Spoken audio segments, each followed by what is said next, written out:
Guys, deluded Gooner, Fridays equal Q&A day. Well, I went back to my notes and I had more questions, so I apologize for missing you guys out. Sometimes we make mad errors. But yeah, man, let's not waste any more time. I've only got a few more questions to answer.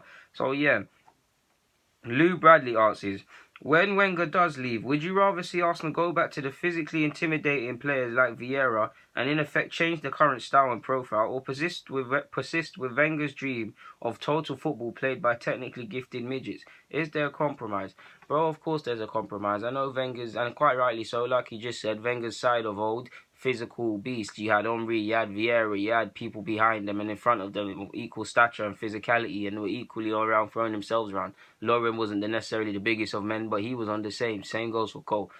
But people need to remember that side there played some very good football. If you go and look at some of the goals they scored and some of the moves, the same phases of play are there. They're just one's obviously massive and some not. I mean, I'm so happy you said Vieira, to be honest, because that person, he gets labelled as this physical brute and physically intimidating beast, because it is true. But his technical ability matches that, and his technical ability is down there with the best centre mids that have ever kicked a ball in this Premier League. Trust me, that is a fact. So yeah, I'd say there's a middle ground to be found. It doesn't matter if these guys are tall or short. If you can get a DM that does his job and he's not 6'4". It's just about having competency to allow the attacking players to do their thing, and the defensive art of the game is respected by the same attackers pressing from the front and respected by our shape. Look at Gundogan. He's not the best. He's not the best defensively, but he defends. Kevin De Bruyne defends. Fernandinho, the one that helps and protects, and he's therefore defending. He still defends. We go forward together. We go behind together. We defend together. We attack together. We can make that compromise. It doesn't matter if we got big or small. Personally, I'd like to marry the both. Get some physical presence in midfield and in the middle of the park, and further forward allow, like you just said, our technically gifted midgets to wreak havoc. There's a middle ground to be found, man. But first, you got to learn to respect defending, and that doesn't mean just closing. That doesn't mean just tackling and winning the ball back. That means closing it down. That means defending spaces. That means defending from the front. That means managing games out properly, etc., etc. There's a middle ground to be found, man. We can have this brute mentality with the technical aspects, but we need to marry the two. And so far, Wenger's shown he's not willing to go back to that, which is why we ain't won a league since '04. But yeah. Aslan Baker asks, what do you think Hazard's best position at Chelsea is?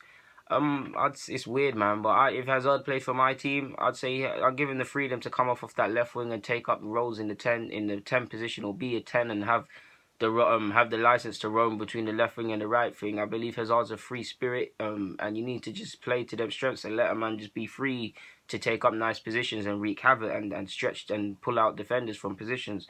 So yeah. Mr. Will Gregg asks his first question. Do you think the Chinese league will continue to rise in terms of big money signings and slowly become a big league in football? You could say that, but you could also say on the basis that they've tried that, it's gone quite quiet. A lot of clubs have been in financial issues because of the spending. You'd say no, to be honest, but your guess is as good as mine, and I don't think so, to answer your question at this moment in time for sure.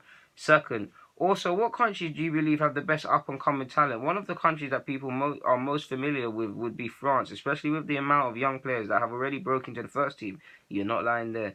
With your knowledge of young players, maybe you could share your thoughts and opinion on countries that have exciting futures in terms of prospects getting promoted to the first team. That's very ambiguous, but if you're asking me which countries I do see with some exciting players, Brazil, of course.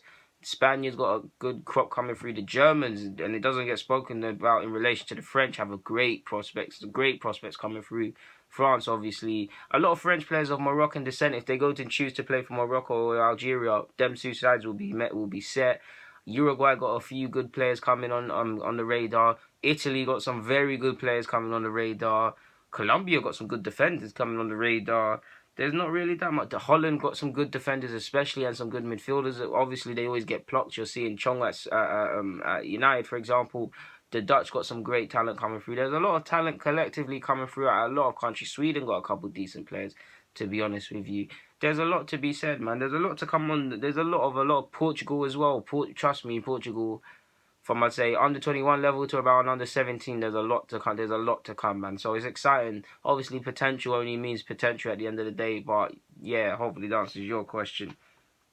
Positive comment asks is, if Messi and Ronaldo were supermarkets, which would they be? I'm going with Messi would be Marks and Spencers, and Ronaldo would be Asda. Well, to be honest, if it counts, I know Harrods and Harvey Nicks. they've both got food sections, so I'd say Messi would be Harrods and Ronaldo would be Harvey Nicks. To be honest with you, I don't think it definitely wouldn't be Asda. And even though Marks and Spencer's is posh, and if you can shop in Marks and Spencer's consistently, shout out to you, you're rich. But I think they're a bit more prestige than that. So yeah, guys, man, I've enjoyed these questions. Thank you very much for the questions. But sadly, the Q&A's done. Yeah, man, the Q&A's done. Ask them questions in the comments. Hit me up on Snapchat. Hit me up on Instagram. Hit me up on Twitter, Facebook. However you want to contact me and ask these questions. If you don't want to do it via the comments, Deluded Guna 04 on everything apart from Snapchat, which is DGuna 04.